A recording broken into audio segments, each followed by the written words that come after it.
Como nós temos percebido e visto, a reforma protestante ela produziu muitos impactos na vida da igreja, tanto lá na época, no século XVI, quanto até hoje, no século XXI.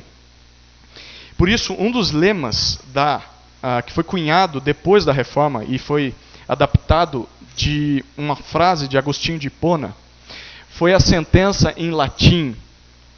Eu não sei ler latim, tá? Então, vamos lá ver o que sai. Ecclesia semper reformanda est. Ou seja, a igreja está sempre sendo reformada. Então, essa afirmação, ela se baseia na convicção de que a igreja deve continuamente se reexaminar à luz das Escrituras para sempre manter a pureza na doutrina e na prática. Em outras palavras, a igreja está sempre em reforma. Sempre. Não só fisicamente, mas principalmente teologicamente. Uma outra frase que abrange mais essa ideia foi uma adaptação dessa primeira. Ecclesia reformata et semper reformanda est. Que significa a igreja é reformada e está sendo sempre reformada. Então a ideia é de que o ensino da reforma ele não deve ficar apenas na compreensão, na mente das pessoas, mas ele também tem que ser aplicado em todas as áreas da vida do cristão. Então, a reforma protestante, ela tinha reformado a doutrina da igreja, mas a vida e a prática do povo de Deus também precisava de uma reforma. Não era só os cultos que precisavam ser reformados. Semana passada nós estudamos sobre o movimento puritano. Quem lembra do movimento puritano? Nós passamos rapidamente sobre ele. E esse foi um movimento no século XVII, que foi motivado por pregadores ingleses e que lutavam para purificar a igreja anglicana, que era a igreja na Inglaterra da época. E eles queriam tirar da igreja anglicana as práticas da igreja católica romana, que ainda ficaram por causa da rainha que permitiu aquilo. Um dos maiores puritanos, pastores desse movimento foi um homem chamado Richard Baxter. Se você for colocar puritanos no Google, um dos primeiros que vai aparecer é esse homem. Ele foi um grande pastor de uma cidade toda, não só da igrejinha e congregação dele. Visitador, pregador, discipulador. E ele disse o seguinte a respeito desse assunto. Então, se você achar alguma coisa do Richard Baxter, pode ler, que a grande via de regra é muito produtivo. Ele diz o seguinte a respeito desse tema. Como podemos achar que a reforma está terminada quando nos livramos de algumas cerimônias e mudamos alguns trajes, gestos e formas? Não, senhores. Converter e salvar almas é a nossa real atividade. Essa é a principal parte da reforma. São as vidas e não simplesmente a estrutura da igreja. E essa frase, então, ela tem mais uma versão mais elaborada. E eu não coloquei? Coloquei. Que é a seguinte. Ecclesia reformata semper reformanda est secundum verbum Dei. Rapaz, o culto hoje está para falar em línguas, hein? Em outras palavras, traduzindo em português, a igreja é reformada e está sendo sempre reformada conforme a palavra de Deus. Essa é uma frase mais completa que resume a reforma nos dias de hoje. Então a igreja deve constantemente se examinar, sempre retornando à origem e fundamento dela, que é as Sagradas Escrituras, e permitir que o Espírito Santo reforme constantemente a igreja. Então nunca, já chegamos num ponto legal, vamos manter essa tradição do jeito que está, sempre sendo reformado, sempre. Sempre voltando para as Escrituras. E seria muito bom passar, como eu falei, vários domingos para estudar sobre tudo que a reforma contribuiu para a igreja atual, mas por causa do tempo não será possível. Mas o meu foco, dentre tantos vários pontos positivos da reforma, vai ser um que talvez é um dos mais importantes que ela nos deixou como herança. O nosso foco nessa noite vai ser tratar a respeito das confissões de fé reformadas. As confissões de fé reformadas. E nós vamos entender cada um desses termos. Tá? O nosso objetivo, então, é definir o que significam os termos confissão de fé, credo, catecismo, símbolo de fé e cânones. Depois nós vamos observar como eles foram usados na história da igreja, principalmente depois da reforma. Descobrir se o seu uso é bíblico ou não, se há algum amparo bíblico para usar declarações de fé, confissões de fé. E por fim nós vamos refletir sobre o porquê devemos usá-las hoje em dia ou não. O que eu vou falar para vocês nessa noite tem como base 2 artigos que você encontra na internet. O primeiro artigo é as Confissões de Fé Reformadas de um reverendo chamado Hélio de Oliveira Silva. Você acha esse artigo no site monergismo.com. E o segundo artigo é Confissões de Fé, Credo. E esse é de um homem chamado Josias Ribeiro Júnior, e você encontra no site reforma21.org. Tá? Depois eu posso te passar o site, tem conteúdo bom nesses 2 sites. Vamos para o primeiro ponto, então, o significado das confissões de fé. Vamos definir alguns termos para começarmos. Primeiro, o que significa confissões de fé? Confissões ou declarações de fé são documentos criados pelas igrejas para expor sistematicamente as doutrinas defendidas por elas. O que isso significa? Que confissões de fé são os escritos que resumem aquilo que determinada igreja ou determinado grupo de crentes acredita. É como se fosse um documento que nós vamos colocar onde nós cremos a respeito de Deus, de Jesus Cristo, da salvação, enfim. Por muitos anos, esses documentos eles foram usados para estudos bíblicos e discipulado nas igrejas. E Philip Scaff, ele diz o seguinte a respeito desse assunto. Ele diz assim: um credo, regra de fé ou símbolo, é uma confissão de fé para uso público, ou uma forma de palavras colocadas com autoridade que são consideradas como necessárias para a salvação, ou ao menos para o bem-estar da igreja cristã. Então, em resumo, a confissão de fé é um resumo daquilo que a igreja crê. Uma pergunta para vocês: nós temos uma confissão de fé? Você já viu essa confissão de fé? Deixa essa pergunta aqui, daqui a pouco eu vou voltar para ela, tá? Bom, segunda palavrinha. Credo. Credo é quando você vê uma pessoa bem feia e fala credo, é isso? Não, a palavra também pode significar que é um outro documento que as igrejas acabaram criando, que também é uma declaração de fé, mas que normalmente é mais curto que uma confissão de fé. Então ele vai tratar de assuntos menores, em menor escala. A confissão de fé ela vai tratar de mais assuntos. O credo ele é mais simples, certo? No final das contas é quase a mesma coisa. Catecismo. O que é isso? Imagina que você está saindo de casa e alguém pergunta: você está indo para onde? Eu estou indo para a classe de catequese. Logo de cara, o que você pensa dessa pessoa? Qual igreja está indo? Católica. Mas sabia que isso é um erro? Porque catecismo, junto com as confissões, eles eram documentos elaborados que descreviam a fé da igreja. Só que o catecismo ele era feito em forma de perguntas e respostas. E normalmente eles tinham o propósito de ensinar a igreja de uma maneira muito prática sobre o que ela cria. Então, os novos convertidos, quando eles chegavam na igreja, eles estudavam os catecismos. Então, por exemplo, quem é Deus? Ele estudava a resposta a quem é Deus. E os catecismos foram feitos assim em forma de perguntas e respostas para ficar fácil de decorar. Pergunta número 13. Logo a pessoa lembrava da pergunta e lembrava da resposta. Então a catequese nada mais é do que ensinar um catecismo. E o catecismo nada mais é do que o que você acredita na igreja. Então, se você está vindo para a classe de batismo, ou para aprender a doutrina fundamental da fé cristã, você está vindo para a catequese. Apesar de que é um termo usado na Igreja Católica Romana, também pode ser usado por nós. Um próximo termo é o símbolo de fé. Ele é um termo técnico usado para chamar qualquer um dos outros que eu citei aqui. Então, tanto a confissão de fé, quanto o catecismo, quanto o credo. Em resumo, ele é aquilo que distingue, que diferencia uma comunidade religiosa da outra. Toda comunidade religiosa ela vai ter um símbolo de fé, que é o resumo do que ela acredita. Muitas vezes ela pode ter no papel, mas na prática não viver aquilo que ela tem. Esses dias eu estava folheando uma Bíblia de uma seita, e no final da Bíblia dessa seita tinha a confissão de fé dela. E eu dizia amém para cada um dos pontos. Só que na prática dessa seita isso não funciona.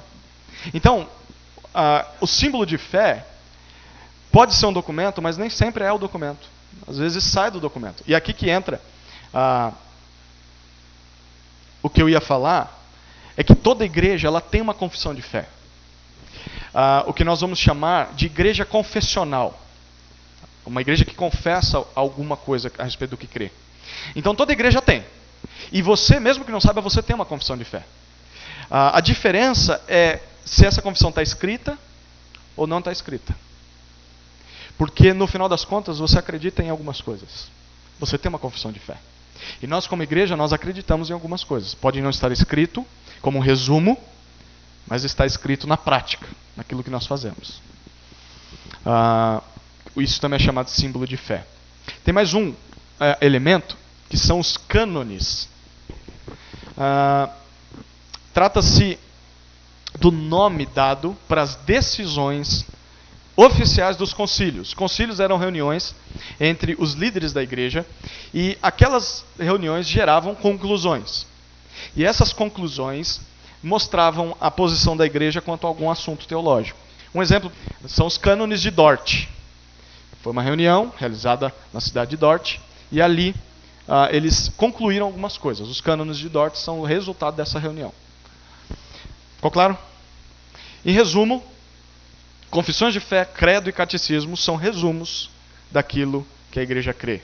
E tem o objetivo de defender a fé, tem o objetivo de mostrar a diferença que temos de seitas e outras demais religiões, e o objetivo de ensinar para o povo sobre essa fé. Já os cânones são resultado das reuniões entre os líderes da igreja que têm as suas decisões, suas conclusões a respeito de algum assunto teológico. Ficou claro aqui as definições de termos? Confissão de fé não é nada de nenhum bicho de 7 cabeças, é um documento que resume aquilo que você acredita, como comunidade. Ok? Vamos olhar para a história. Confissão de fé na história. Desde o início, a igreja passou a sofrer ataques de doutrinas contrárias à palavra de Deus.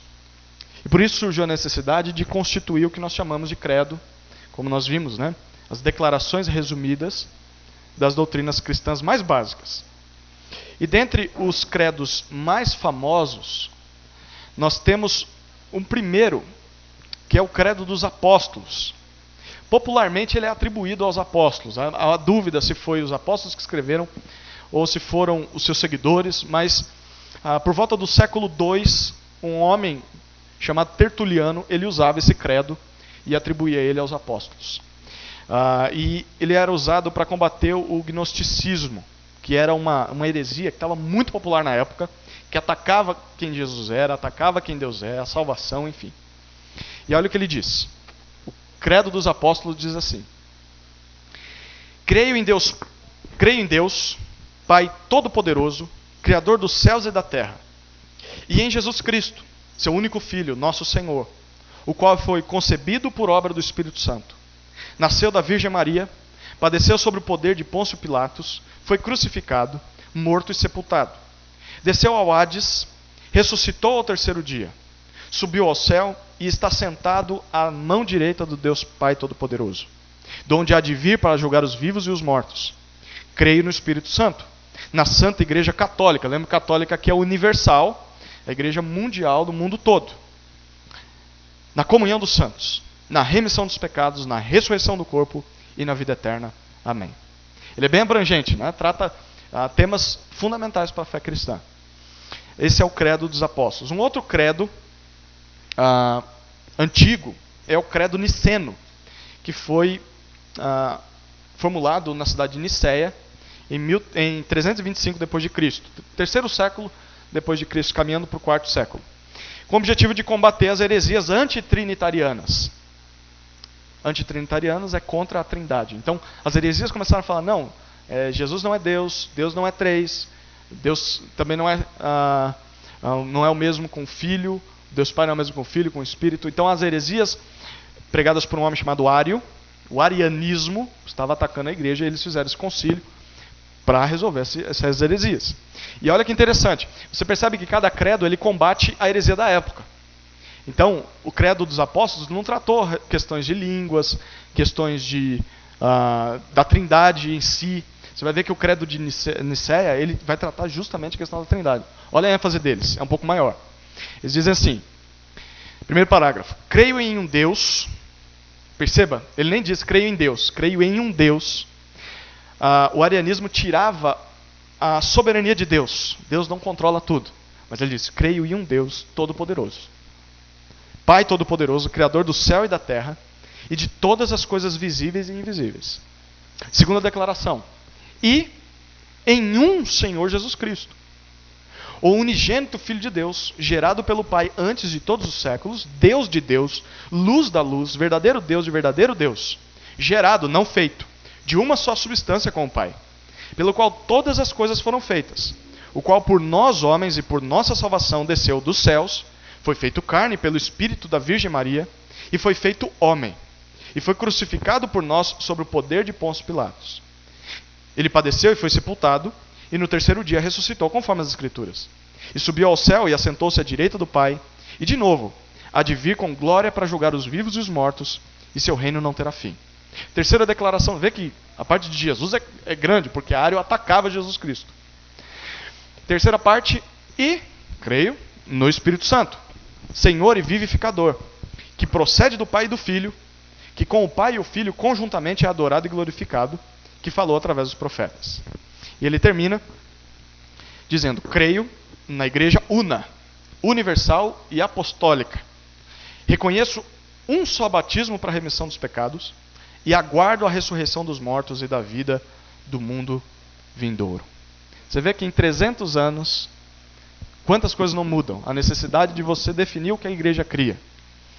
E depois da reforma protestante, os crentes não católicos romanos, lembra? Os reformadores, eles precisaram também sintetizar e formalizar as doutrinas deles, porque só tinha uma igreja. E agora, o que eu acredito? Eles falaram, vamos fazer algumas confissões de fé para mostrar para o povo reformado o que é fé reformada. A primeira delas foi a Confissão de Augsburgo, em 1530. Depois, vieram muitas outras confissões, como a Confissão Belga, em 61, a Segunda Confissão Helvética, 1566, a Confissão Escocesa, 1560, o Catecismo de Heidelberg, foi na Alemanha, em 1563, esse é um dos mais importantes. E entre as igrejas presbiterianas, a Confissão de Fé de Westminster, de 1646, ela é a mais aceita e ela reflete de maneira mais clara a teologia calvinista. Lembra que semana passada nós falamos a respeito de João Calvino, os seus ensinos.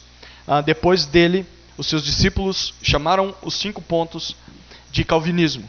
Aqueles 5 pontos que nós tratamos semana passada. Então, a Confissão de Fé de Westminster é a que mais se aproxima dos ensinos calvinistas. E essa confissão, ela foi tão importante, não só para os presbiterianos, mas ela acabou guiando as igrejas presbiterianas, mas também foi a base para muitas outras confissões e muitas outras denominações. Como, por exemplo, a Confissão Batista de Londres, a primeira Confissão Batista, em 1689. Ela foi baseada na Confissão de Westminster. E a igreja nunca deixou de escrever novos catecismos.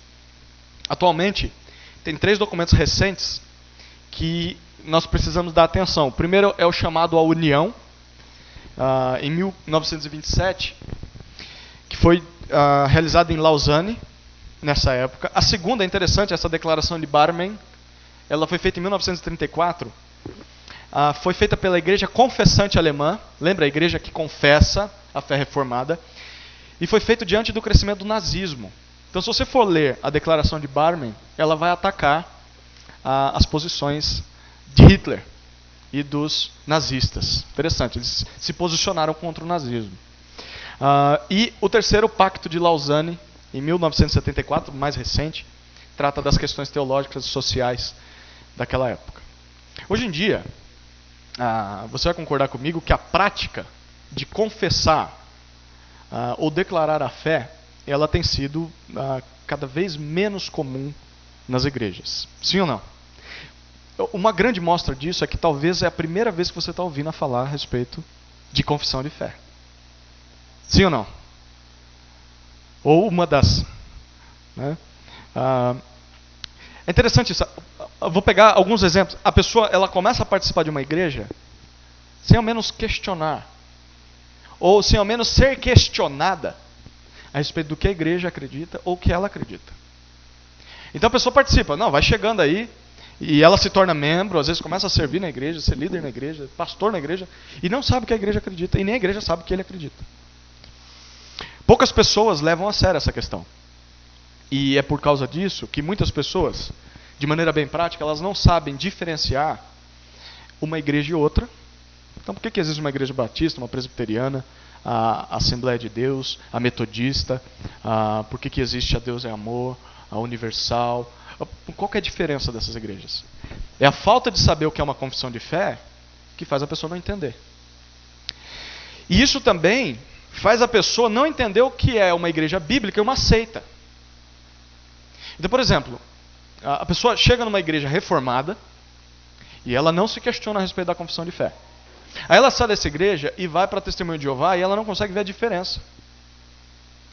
Ou ela vai para uma congregação cristã e não consegue ver a diferença. Por quê? Porque ela não entendeu ainda o que a igreja verdadeira acredita. Então é muito importante a gente saber a confissão de fé. Também tem a falta em muitas igrejas como organização. Então não são só as pessoas que chegam na igreja e não se preocupam em saber o que a igreja acredita. Você vê que a prática de ensinar e publicar a própria confissão ou credo nas igrejas também acabou. Então, mesmo quando as igrejas usam confissões, elas vão usar confissões mais genéricas. Então, por exemplo, o credo dos apóstolos. É bem simples, bem curto, fala, nossa confissão de fé é essa aí. Mas ali não trata de questões da nossa geração, da nossa época. Então, as pessoas fazem isso só para que a sua igreja não pareça muito diferente das outras e assim você não compre briga. Né? Não, eu acredito diferente de você. Então vamos pegar uma coisa mais geral aqui. E qual que é a consequência de tudo isso? É que poucos crentes eles se dedicam ao estudo e ao ensino das verdades que estão nas confissões. E muitos nem ao menos sabem que isso existe e que isso é importante. É importantíssimo. Mas aí pode surgir a pergunta, de onde vem essa ideia de fazer confissão? Será que usar confissão de fé é algo bíblico? Tudo bem que os homens na história da igreja usaram, mas será que usarmos hoje é bíblico? Vamos olhar então para as confissões de fé na Bíblia, terceira parte nossa desse estudo. Muitas pessoas elas pensam que a prática da igreja de fazer essas declarações não vem da Escritura. Nós vamos falar daqui a pouco sobre isso. Mas quando nós vamos para a Bíblia com atenção e olhando para ela com carinho, nós vamos perceber que nós vamos achar muitas declarações simples, mas declarações que eram utilizadas para afirmar o que a igreja acreditava a respeito de algo. O que o povo de Deus acreditava a respeito de algo. Por exemplo, vamos olhar para uma passagem no Antigo Testamento. Agora você vai usar sua Bíblia. Até que enfim, numa dessas palestras a gente vai abrir a Bíblia. Abre em Deuteronômio capítulo 6, versículo 4. Livro de Deuteronômio, capítulo 6, versículo 4. Todos achamos? Diz assim: Ouve, ó Israel, o Senhor nosso Deus é o único Senhor. Aqui nós temos uma oração muito conhecida, como é chamada de Shema, que significa essa primeira palavrinha, ouve. Shema em hebraico é ouve. Que é feita, essa oração é feita pelo povo judeu até hoje. Então eles recitam o Shema, que é essa declaração. O Senhor, nosso Deus, é o único Senhor. Então, nós podemos crer que tanto Jesus quanto os apóstolos, eles conheciam essa declaração, porque essa declaração era recitada nas sinagogas e nas reuniões dos judeus.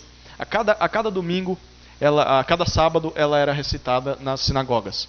Então, tinha uma confissão de fé dos judeus. Mas aí você vai para o Novo Testamento, nós vemos algumas declarações de fé feitas pela igreja primitiva. Uma passagem no Novo Testamento, a primeira, na verdade, é Atos capítulo 15. Abra sua Bíblia em Atos capítulo 15. Nessa altura da igreja, da vida da igreja, houve um problema. E Atos capítulo 15, versículo 1, nos informa qual era o problema. Olha o que o texto diz. Certos homens que desceram da Judéia ensinavam aos irmãos: se não vos circuncidardes, segundo o costume instituído por Moisés, não podeis ser salvos.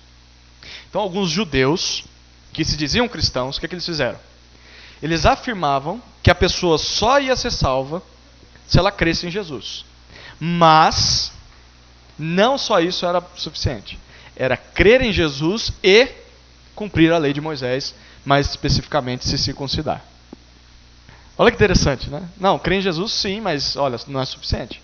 Se você não se circuncidar, se você não se tornar um judeu, você não vai ser salvo, mesmo crendo em Jesus. E aí nós temos um belo de um problema. O que os apóstolos decidem fazer? Olha o versículo 6.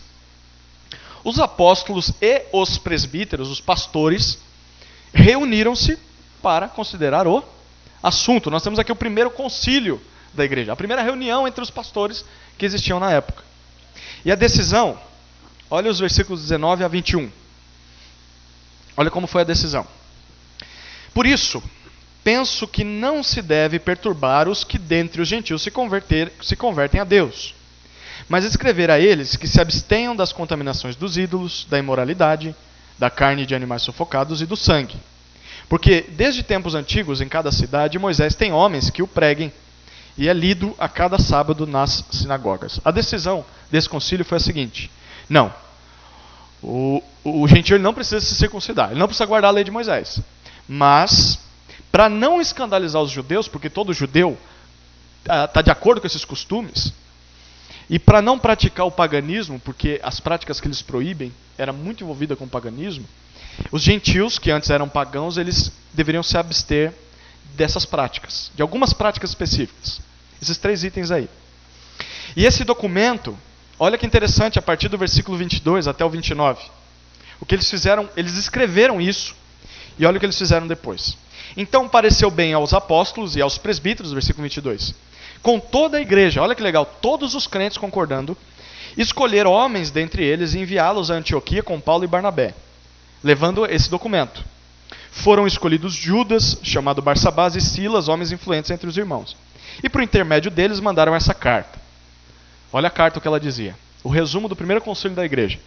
Os apóstolos e os irmãos presbíteros, aos irmãos dentre os gentios em Antioquia, Síria e Cilícia, saudações.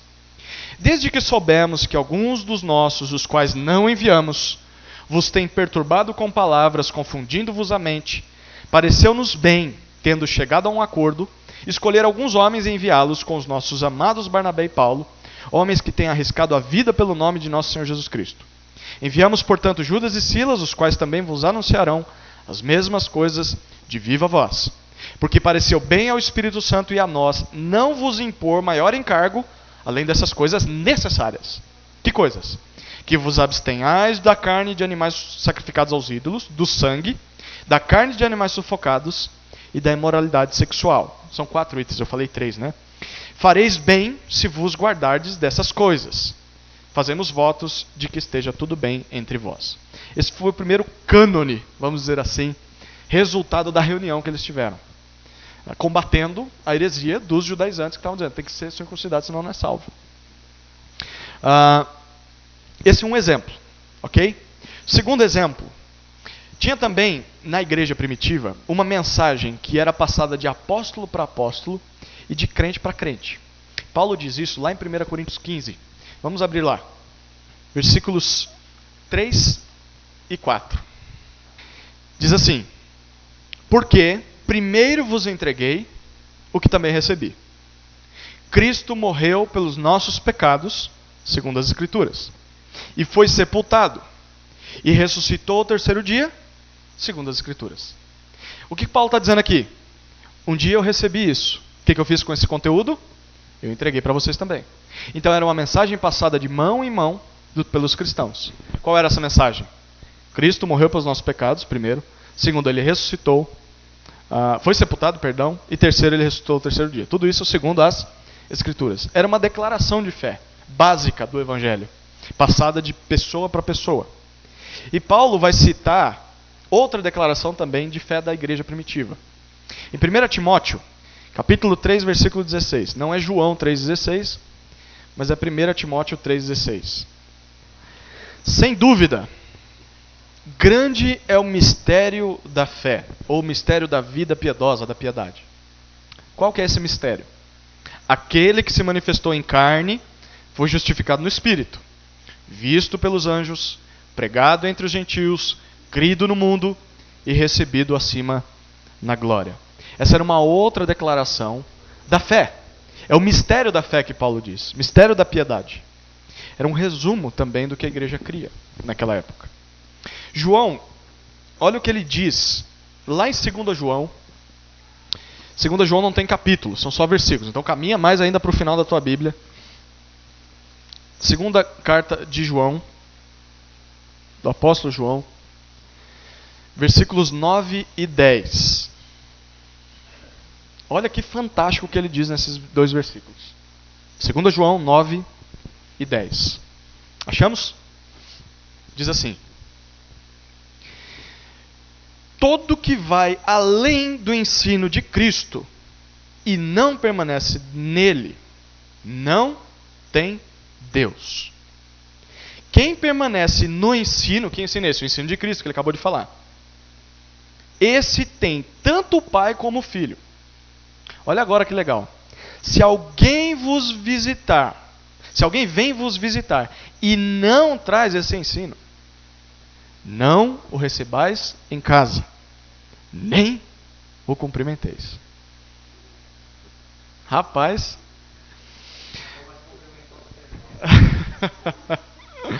Obviamente João estava se referindo a pregadores itinerantes que viam nas igrejas e diziam: o apóstolo fulano e tal me enviou. E ele chegava e falava asneira, abobrinha para tirar dinheiro do povo na igreja. Aí João diz: olha, existe algo que é o ensino de Cristo. E esse ensino é requisito para a pessoa ser considerada cristã ou não. Se ela prega outra coisa que não tem a ver com esse ensino de Cristo, vocês têm que considerar como herege. É nesse sentido que ele está querendo dizer. Então, havia algo que a igreja cria, que era esse ensino de Cristo, e que podia ser consultado. Eles deveriam avaliar o que estava sendo pregado com o ensino de Cristo. E isso servia como crivo de avaliação se aquela pessoa era um crente ou um descrente. Se era um bom mestre ou um falso mestre. Perceba que interessante? Então tinha um crivo, uma declaração de fé do ensino de Cristo. E até mesmo a declaração, essa é legal, isso aqui é interessante. É pequenininha, mas é muito importante. Já ouviu, nós cantamos, né? Toda língua confessará que Jesus Cristo é o Senhor. Essa expressão Jesus é Senhor, ela também era uma espécie de confissão de fé da igreja. Vamos abrir em 1 Coríntios 12, versículo 3. Volta aí algumas páginas. 1 Coríntios capítulo 12, versículo 3. Se aquele primeiro versículo já estava difícil, Angélica, esse aqui o negócio aperta. Olha lá. Capítulo 12, versículo 3.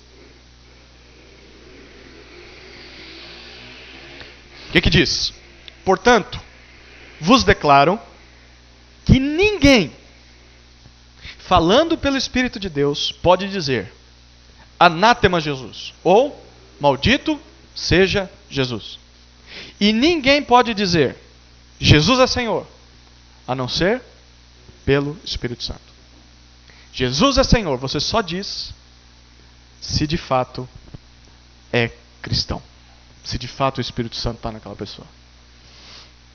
Mas eu já vi muita gente falando de Jesus Senhor. Tudo bem, mas viver nessa realidade de que Jesus é o rei da minha vida, é só quem tem o Espírito Santo. Então, essa era uma declaração de fé de crente. Isso é repetido numa outra passagem, muito legal também, que é Romanos capítulo 10. Volta aí uma carta. Um texto também conhecidíssimo. Romanos capítulo 10, versículos 9 e 10. Olha que legal. Falando a respeito de confissão de fé. Romanos 10, 9 e 10. Por quê? Se com a tua boca confessares Jesus como Senhor, e em teu coração creres que Deus o ressuscitou dentre os mortos, serás salvo. Interessante que tem que confessar também. Mas olha o que ele diz no 10. Pois, ele vai explicar. Com o coração é que se crê para a justiça. E com a boca se faz a nossa palavrinha dessa noite. Confissão para a salvação. Então, em outras palavras, existia uma confissão de fé na igreja. Jesus é Senhor era uma confissão de fé. E aqui, confessar que Jesus Cristo é Senhor, que ressuscitou dentre os mortos, também era uma declaração de fé, que distinguia um cristão do não cristão. Tem duas outras passagens que vai botar mais lenha na fogueira aqui. E são dois textos que normalmente as pessoas fogem deles. Por isso nós vamos para eles agora. Ainda em 1 Coríntios, vamos voltar para lá. Capítulo 11, versículo 2. Um livro à frente aí. 1 aos Coríntios, capítulo 11, versículo 2. Paulo agora vai fazer um elogio à igreja de Corinto. E olha o elogio que ele faz.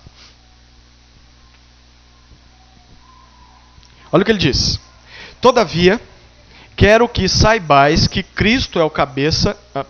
versículo 2, eu estou lendo 3. Eu vos elogio, ou vos louvo, porque em tudo vos lembrais de mim, e vos tendes apegado com firmeza às tradições que vos entreguei. Quem já ouviu a bendita palavra tradição da igreja? Tradição já dá arrepio, só de ouvir. Não, isso aqui não é a tradição da nossa igreja. Mas Paulo está falando, vocês obedecem às tradições que eu passei para vocês. Então, ele só não diz que ele passou tradição, mas que eles estavam obedecendo. Uma outra passagem, ele também vai elogiar um grupo de crentes, porque estavam guardando as tradições. Olha, 2 Tessalonicenses, capítulo 3, versículo 16. Mais um 3,16 dessa noite. Segunda carta aos Tessalonicenses, 2 Tessalonicenses 3,6. Irmãos, nós vos ordenamos em nome do Senhor Jesus Cristo que vos afasteis de todo irmão que vive de forma indisciplinada ou desordenada e em desacordo com a tradição que recebesse de nós. Então Paulo diz, eu passei uma tradição para vocês. E o cristão de verdade, ele vai seguir essa tradição. 2 Tessalonicenses 3,6. Alguém sabe o que significa tradição? Regras, costumes, conservar costumes, vem de muito tempo, é mais ou menos isso. Tradição significa um ensino que é passado e é transmitido de geração para geração. Então, nesse sentido, a tradição cristã, ela é aquilo que nos é transmitido pela palavra e que nós devemos obedecer. Então, a tradição cristã é algo bom, quando ela é extraída das Escrituras. Era isso que Paulo mandava eles obedecerem. Mas aí você pergunta, Jesus não recrimiu ou reprimiu a tradição? Por que Jesus dizia não guardem as tradições dos fariseus? Porque as tradições que Jesus foi contra eram as tradições de homens que iam de encontro com a palavra de Deus. Elas não condiziam com a palavra. Agora, quando Paulo fala de tradição, ele está falando com base naquilo que ele, inspirado por Deus, ensinou para a igreja e algo que vinha da própria palavra de Deus. Então, tradição, ela é útil? Sim ou não? Sim, quando ela está subordinada à Escritura. E quando ela nos ajuda a entender a Escritura. Mas quando ela é simplesmente ordens e mandamentos de homens, sem base bíblica legítima, ela não deve ser guardada. Algumas tradições que não têm base bíblica nenhuma. Falem algumas aí que vocês já conheceram. Guardar o sábado. Interpretando a Bíblia corretamente, você vai perceber que é uma tradição criada por homens. Porque no Antigo Testamento era uma lei, mas no Novo Testamento foi revogado por Cristo. O que mais? Usar saia. Não poder assistir televisão. Não poder cortar o cabelo. Se depilar. O dia da expiação também. Não poder jogar bola. Não participar de festas. Não ter aniversário. Guardar festas judaicas. Não comemorar o Natal. Enfim. Todas essas regras criadas por homens sem amparo bíblico. Sabe o que isso é chamado? Não de tradição, mas de tradicionalismo. E aqui nós temos uma distinção entre tradição e tradicionalismo. Tem uma frase que eu amo, que é a seguinte: tradição é a fé viva daqueles que já morreram. Ou seja, é aquilo que eles criam. Tradicionalismo é a fé morta daqueles que ainda vivem. São as regras e o legalismo criados por homens. Então, tradição é a fé viva daqueles que já morreram. Tradicionalismo é a fé morta daqueles que ainda vivem. O que tudo isso significa? Nós lembramos que nós estamos tratando a respeito da Bíblia. As confissões são bíblicas. A Bíblia valoriza a confissão pública da fé. E ela valoriza, primeiro, como algo que... não como algo que pode nos salvar. Então, a confissão é que nos salva. Mas como parte da vida do cristão. E uma evidência da salvação dele. Ele confessa aquilo que ele acredita.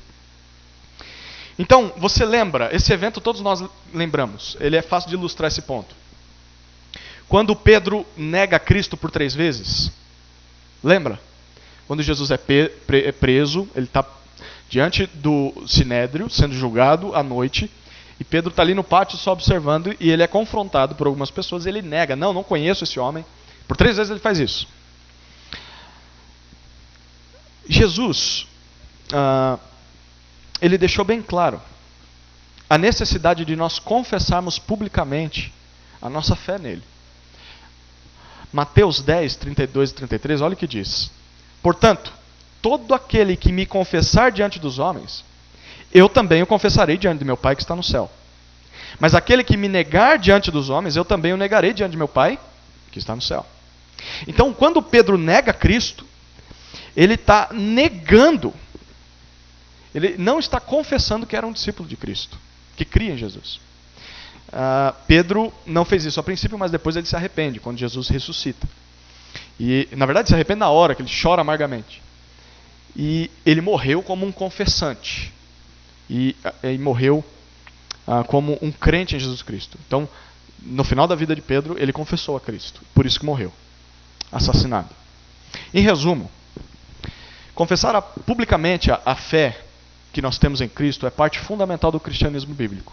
Esses textos que nós vimos mostram isso. Então o crente, ele vai confessar a sua fé. Isso não significa que a gente tem que fazer uma lista sistemática daquilo que nós cremos. Mas nós devemos confessar a nossa fé. Então as confissões escritas, elas nos ajudam nesse sentido. Primeiro, para sabermos no que nós cremos. E segundo, para a gente saber explicar aos outros o que nós cremos. Por isso uma confissão de fé escrita é importante para a igreja. E aí, talvez nós chegamos na melhor parte dessa ideia de confissões, a última parte,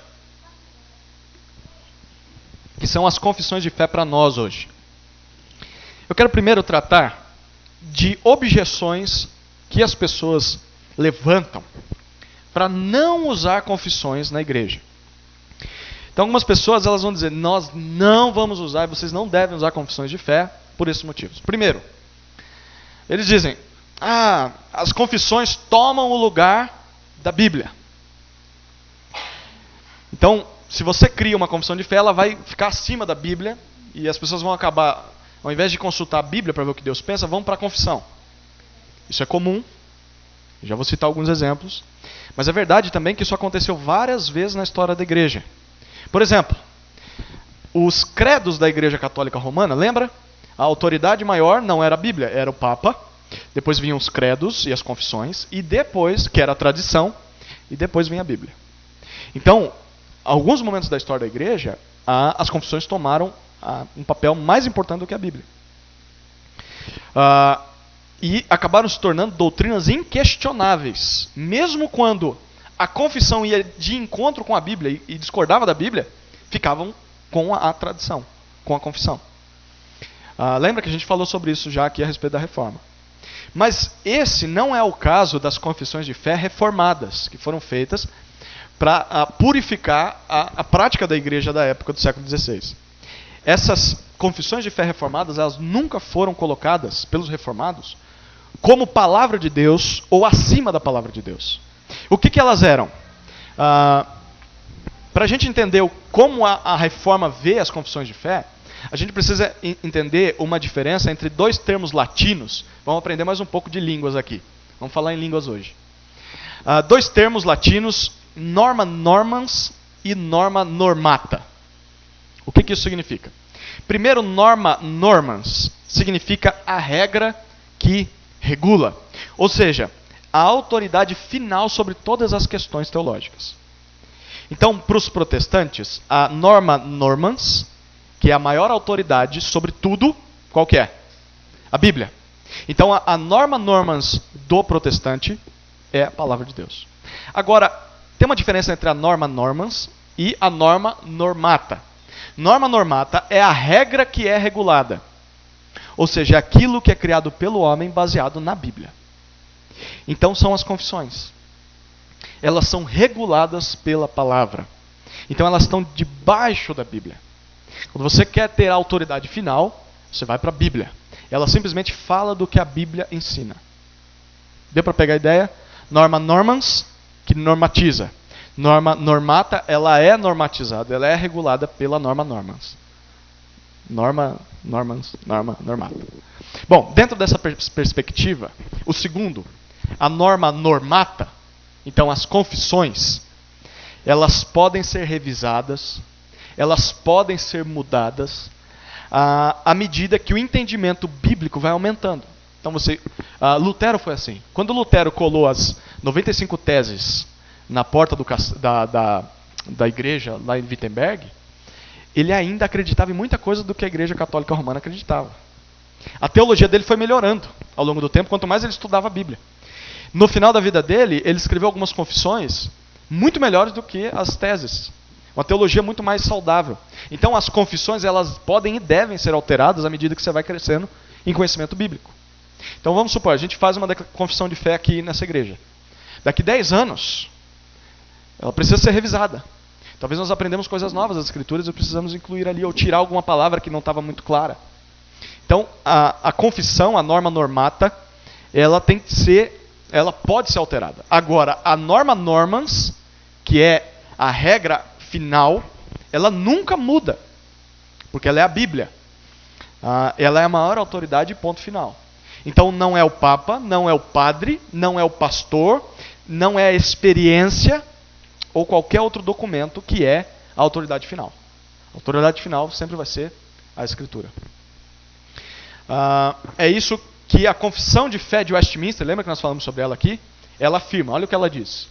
O juiz supremo, pelo qual todas as controvérsias religiosas têm de ser determinadas, e por quem serão examinados todos os decretos de concílios, todas as opiniões dos antigos escritores, todas as doutrinas de homens e opiniões particulares, o juiz supremo em cuja sentença nos devemos firmar, não pode ser outro, senão o Espírito Santo falando na Escritura. Nós vamos avaliar tudo o que foi escrito com base na Escritura. Eu fiquei sabendo que o autor, eu não me lembro o nome dele, do livro A Cabana, quem já ouviu falar do livro que virou filme? É herético aquele livro, tá? É herético. Talvez frustrei alguns aí.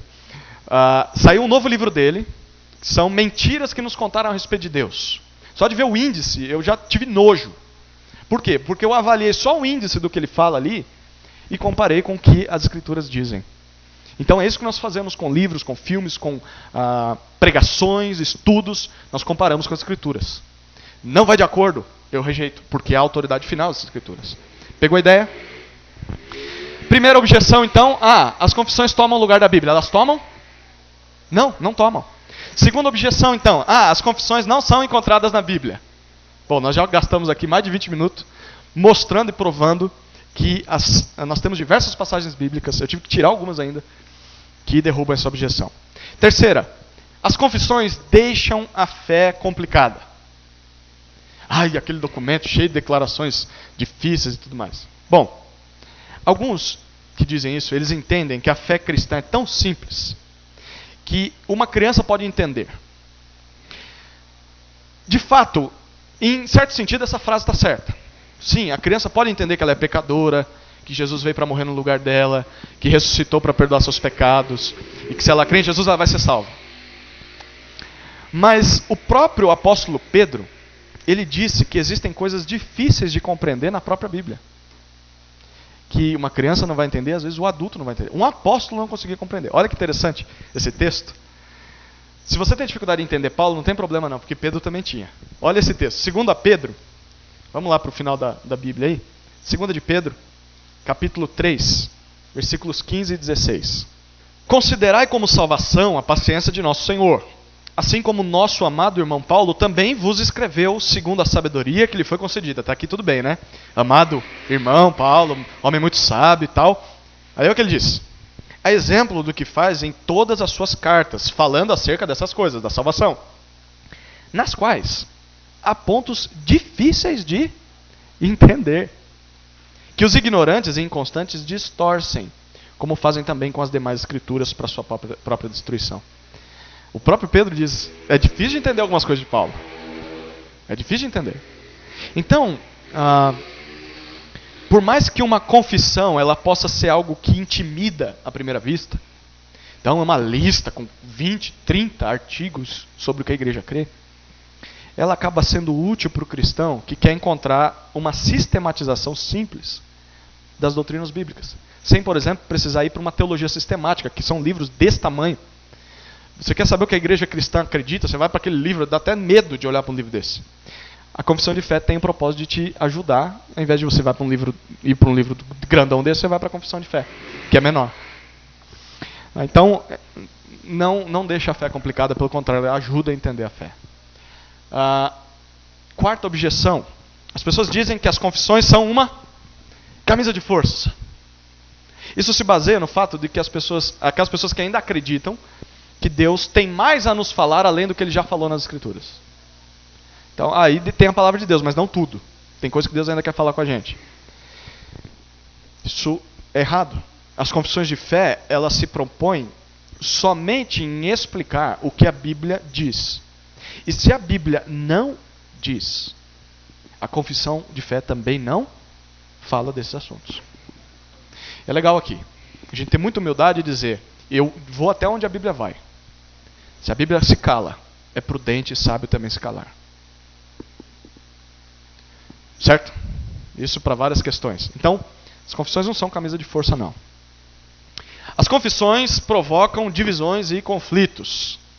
Bom, normalmente as confissões elas foram feitas, lembra, para resolver problemas de heresia na igreja.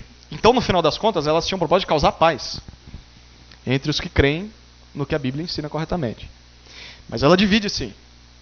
Ela divide o grupo bíblico daqueles que pregam, lembra como nós lemos no começo, Gálatas 1, outra doutrina, outro evangelho. Então vai dividir mesmo. Então elas servem como identidade de uma igreja, como um RG de uma igreja, trazendo unidade em torno da expressão de fé. Sexta objeção, a confissão deve ser algo pessoal. Aí a pessoa diz, mas negócio de todo mundo tem que concordar. Não, eu acredito, é pessoal, eu tenho que confessar com a minha boca. Bom, por um lado sim, a confissão ela deve ser pessoal. Mas tem muitos pastores, por exemplo, que vão discordar até nas confissões. Eles vão dizer, não, eu não concordo com esse ponto. Então tem grande discordância nas confissões. Mas as confissões, elas não são impostas às pessoas. Apesar de alguns tentarem fazer isso. Às vezes a pessoa, eu quero me tornar cristão. Engula a confissão. Se você não recitar a confissão, você não é crente. Não é assim também. Mas é normal que pessoas que se reúnam numa comunidade cristã, elas acabem concordando em vários pontos e elas sintam o desejo de declarar essa fé conjunta e criar uma confissão de fé. É normal isso. Então, essa objeção, ela pode levantar um problema muito grave. Confissão é pessoal. Pode gerar o problema do individualismo. E a pessoa, ela coloca os seus pensamentos e as suas experiências pessoais como autoridade final. Então, por exemplo, a gente vê as profetadas que tem por aí. Deus me falou. Mas quem prova que Deus falou? Me apareceu num sonho. Ei, quem me prova que era Deus, não era o capeta que estava dentro de você? As revelações, as visões, pessoa que vai para o inferno. Esses dias eu vi, gente, é ridículo, um pastor africano, ele disse, não sei se vocês viram, ele disse que foi no inferno e matou o diabo. Então, tranquilo, já acabou a batalha. Então, vitória já. Esse é um dos problemas, a pessoa achar que a experiência dela é a autoridade final. O segundo problema é que ela não consegue viver numa comunidade. Sabe aquela pessoa que vive pulando de igreja para igreja? Ela não consegue ficar ali, porque ela acha que o que a igreja acredita, não, está de desacordo com o que eu acredito, então eu não vou ficar aqui. Eu vou ser crente na minha casa. Ela tem a confissão individual dela. Né? Outra objeção é muito legal. As confissões estão fora de moda. Isso é verdade ou não? Sim, é verdade. Sim, é verdade. Qual foi a última igreja que você entrou e que a gente fez isso já nos 2 últimos domingos? Nós lemos uma confissão de fé. Cremos, tá. Ah, isso é feito na igreja católica, que tem que ler a missa lá. Mas qual foi a última vez? Tirando aqui. Sim, está fora de moda. E esse é um bom motivo para nós pensarmos em usar as confissões de fé. Porque nós não podemos, não porque nós devemos ir contra o nosso tempo em tudo, mas porque nós não podemos engolir todas as modas e os costumes que o mundo empurra para nós, sem nenhuma reflexão sobre as coisas. Então quem diz isso, parece se importar mais com os padrões seculares do mundo, do que com a história e com a saúde da igreja. Uma oitava objeção é que as confissões não são garantia de ortodoxia e ortopraxia. O que isso significa? Mais 2 palavrinhas. Ortodoxia significa o ensino correto. Orto é reto. Doxia, o ensino. Então, o ensino correto. Ortopraxia vem de praxis. A prática correta. Então, a ortopraxia, a prática correta, vem de ortodoxia, que é o ensino correto. Aí, então, com certeza, ter uma boa confissão de fé significa que todo mundo vai saber, vai crer certinho e vai viver certinho? Não. Da mesma maneira, por exemplo, com que um muro, ou uma porta fechada, ou um alarme, não é garantia de que sua casa nunca vai ser assaltada. Sim ou não? Só porque você tem um muro alto aí, quer dizer que você nunca pode ser assaltado? Bom, mas um muro alto, uma porta fechada e um alarme, eles são meios de defesa para que você não seja assaltado. Então, as confissões elas não garantem uma igreja ortodoxa.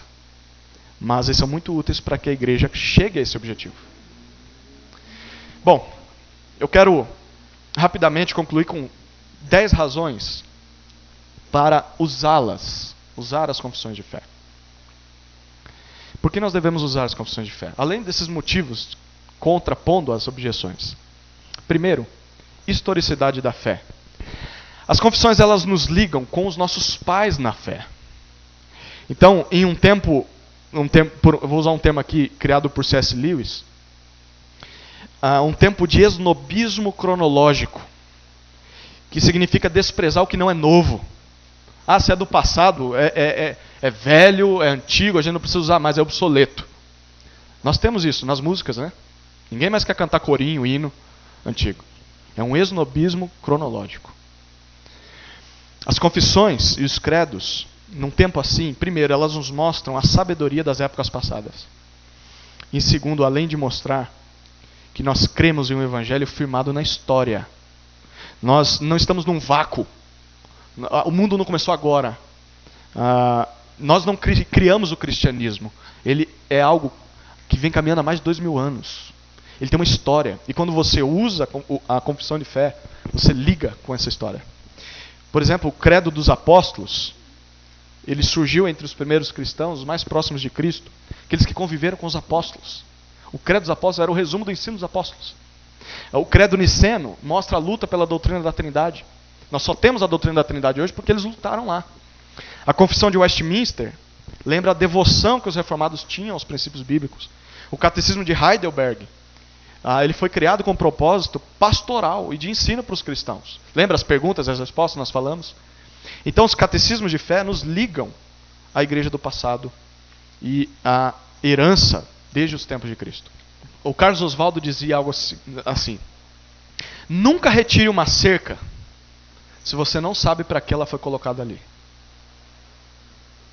Se você não sabe por que tem uma cerca ali, não tira ela. Vai questionar por que colocaram, às vezes é para proteger. Então os credos e as confissões protegeram a igreja. Nós não podemos simplesmente dizer, nós não precisamos mais disso. Nós vamos falar sobre isso, nós estamos abrindo a porta para heresias entrar na igreja. Segunda razão, é uma frase complexa, mas nós vamos explicar. A natureza da igreja como um grupo em torno de um padrão de referência. Eu vou explicar isso aqui. Nós não somos simplesmente uma reunião de pessoas. Nós somos o povo de Deus, que foi chamado por meio da pregação do Evangelho. Então esse Evangelho, ele diz a respeito de quem Deus é, de quem é Cristo, quem é o homem, o que é a igreja, etc. Então se nós não nos unirmos em redor dessas verdades, nós vamos estar nos unindo em redor de outras verdades, ou outras ideias. verdades, falsas verdades. Então, se a identidade da igreja não se basear na palavra de Deus, ela vai se basear em outras pressuposições. Na profeta Ellen White, no profeta Maomé, enfim. Por isso, os credos e as confissões, elas vão nos ajudar, primeiro, a entender quem nós somos, e segundo, a apresentar para os outros a nossa identidade em torno de Cristo. Terceiro, vamos usar as confissões contra os ataques de heresias e outras religiões. Então, como nós vimos, muitos credos e confissões, eles surgiram do desejo de combater falsos ensinamentos que estavam brotando na igreja. Então, eles também servem para diferenciar a igreja cristã verdadeira de outro grupo religioso. Por exemplo, perguntinha para você. Como você sabe que um mormon pode ser considerado um irmão ou não seu? Como você sabe qual a diferença entre um espírita e um evangélico? O credo, ele nos ajuda a combater e identificar falsos ensinos. Como que eu sei? Vou comparar o que o mormon acredita. Vou para o credo dos mormons. E depois vou para o meu credo, para a minha confissão. Em geral, as igrejas elas não assinam uma confissão de fé. E as igrejas que não assinam, elas acabam se tornando mais vulneráveis. Lembra? Tirou a cerca, os ataques ficam mais fáceis. E isso começa, por exemplo, ataques teológicos sutis, como confusão entre as naturezas de Cristo. Cristo é 100% Deus, 100% homem. Isso é crucial para o cristianismo. Se você não deixa a cerca da confissão, pode entrar alguém dizendo, não, mas Jesus foi só um exemplo. Ou Jesus não se tornou homem, porque senão ele ia pecar. Ele foi só Deus, foi só um espectro aqui na Terra. Isso é sutil, mas vem para acabar com o cristianismo. Ataques teológicos contra as pessoas da Trindade, sobre o papel das obras na vida do crente, você precisa praticar senão você não é salvo. Ensinamentos não bíblicos, que são ensinados como verdadeiros, como por exemplo, negar que Deus é soberano. Deus, teve um tsunami lá no Japão há alguns anos atrás, que não vou nem falar o nome do camarada, porque eu também não lembro, mas político. Ele acabou dizendo em rede nacional, o que aconteceu lá é porque Deus não sabia que ia acontecer esse tsunami. Por isso que as pessoas morreram, porque se ele soubesse, ele teria impedido. É uma doutrina herética. Como que Deus não sabia? Deus é soberano. Pessoas que falam que o anjo revelou alguma coisa, técnica mundana de crescimento de igreja, se você não põe uma confissão, você fica aberto para qualquer tipo de heresia. Pluralismo do tempo presente. Gente, nós vivemos num mundo que defende que todas as crenças, todas as opiniões são corretas. Então, cada um tem a sua verdade e no final todo mundo tem a verdade. Mas os credos, eles vão se colocar contra essas ideias. E aí eles vão afirmar que existe sim uma posição que a igreja deve tomar como verdadeira. E que se ela escolhe a verdade, todas as outras doutrinas se são contrárias, são mentiras. Ou são distorções ou são negações da única verdade. Então nós precisamos de confissão por causa do pluralismo. Esse quinto, experiencialismo, uma palavrinha criada aqui pelo autor. É muito comum nós vemos algumas músicas antibíblicas se tornando moda na igreja e virando parte inquestionável do culto. Não tem que cantar aquela música, não tem nada de Bíblia, mas tem que cantar. E muitas vezes isso acontece por quê? Porque aquelas músicas marcaram aquela pessoa, ou uma fase da vida dela, ela ficou tão emocionada com aquela música que ela quer cantar sempre. Da mesma forma, por exemplo, a visão de um pastor pode se tornar lei para a igreja. O que o pastor fala para mim é lei. E tira a Bíblia, deixa o que o pastor falar. Mesmo que os princípios bíblicos sejam derrubados. Isso acontece por quê? Por falta dessas cercas, desses muros doutrinários. Sem as confissões e os credos, essas revelações e essas experiências podem ganhar status de autoridade final na igreja. Então, muitas igrejas, elas acabam transformando essas situações naquilo que nós chamamos, lembra, de norma normans, que é a norma que regula. A Igreja Católica Romana, por exemplo, a tradição fica acima da Bíblia, e, algo muito próximo do nosso contexto, as igrejas neopentecostais de hoje em dia. Porque você pode chegar em qualquer igreja dessa e dizer, Deus está me revelando algo. Quem pode dizer que não? Porque isso é comum. Se Deus está me revelando que eu tenho que te matar, eu vou ter que te matar. Que eu tenho que pegar todo o seu dinheiro, eu vou pegar todo o seu dinheiro. E não é isso que eles fazem. Porque não tem uma regra de fé que regula. O cara vira Deus. Então, uma confissão, quando ela é ensinada como norma normata, que é um resumo da Escritura, ela pode impedir que esse tipo de problema entre no seio da igreja. Em sexto lugar, pureza da doutrina. 1 Pedro 3,15. Não precisa abrir lá, eu vou ler rapidinho aqui por causa do nosso tempo. Pedro vai dizer assim: antes reverenciai a Cristo como Senhor no coração. Estais sempre preparados para responder a todo o que vos pedir a razão da esperança que é em vós. Nós precisamos estar prontos para falar sobre o que nós cremos. E sem sabermos que esperança é essa, como é que nós vamos explicar? Então as confissões nos ajudam a entender aquilo que a gente crê. Em sétimo lugar, ensino aos neófitos, que são os novos convertidos. Então a confissão ela é uma excelente maneira de você expor a fé tanto para as crianças naturais, criancinha, quanto para uma criança na fé que acabou de se converter.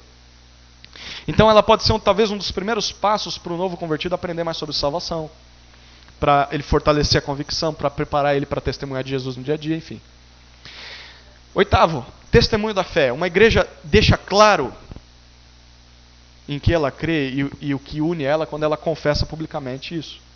Então, tanto incrédulos quanto os cristãos vão saber que esse grupo, o que move esse grupo e por que ele é o que é, por causa da confissão. Nono lugar, meios de estudo. Não só os novos convertidos são beneficiados pelas confissões e credos, mas também muitos estudiosos escreveram livros baseados nas confissões.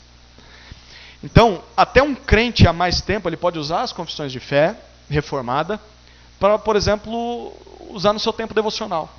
Eu estou sem saber o que ler na minha devocional diária. Pega uma confissão, vá abrindo as passagens que ela cita. Talvez o seu estudo pessoal, estudo em família. O que eu vou trazer para o culto em família nessa semana? Pega uma confissão de fé reformada e estuda com os filhos, estuda com a esposa, com o marido.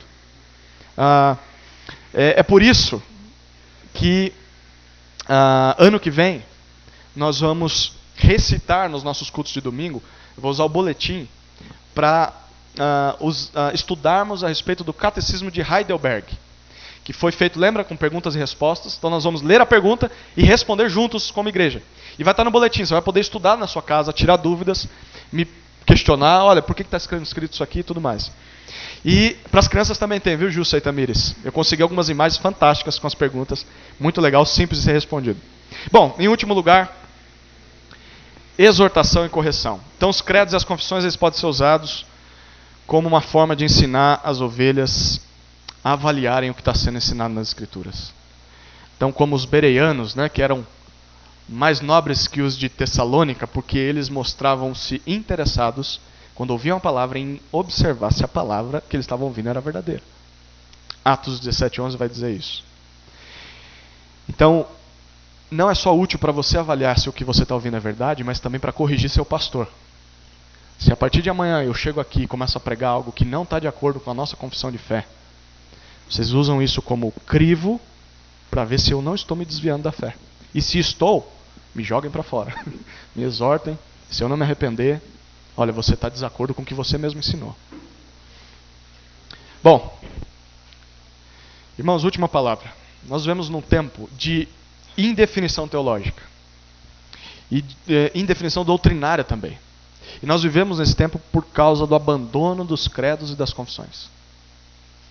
Então, o retorno aos credos, o retorno às confissões é absolutamente necessário para que essa identificação ela termine. Mas simplesmente você aceitar frases confessionais, isso não é suficiente.